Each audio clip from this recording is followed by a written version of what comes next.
South Africa's immigration system is fragmented. The systems aren't integrated. They're not modernized. Many of these things still happen with paper.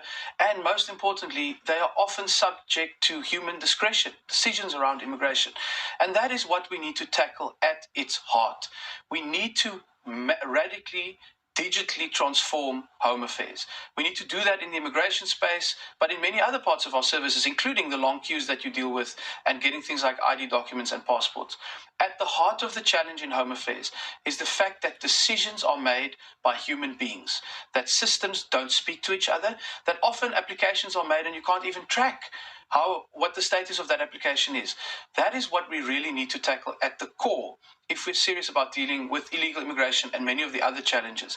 Because the number of illegal immigrants in the country, are you able to estimate? I mean, at the end of the day, Stats SA tells us something. You have other researchers telling us another thing. That's not something that I can give you with absolute definitive clarity. And here's why.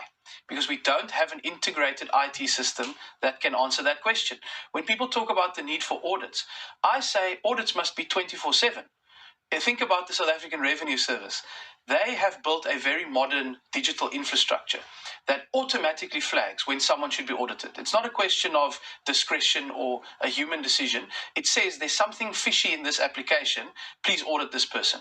Why can't we have the same for Home Affairs? Then you don't have a once-off audit of this kind of issues and trying to establish the numbers, but in fact you integrate everyone, as we've done with SARS, into a digital system which automatically flags if Bulelani goes for an ID, but there's already an ID on the system there, it must throw up an immediate red flag, and then you audit in real time. So that's really where we need to go with this conversation.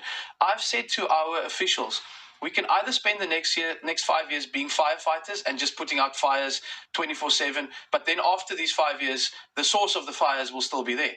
Or we'll need to be firefighters, deal with these issues as they emerge, but also become preventers of these fires. And that's where I think we need to go by embracing modern technology.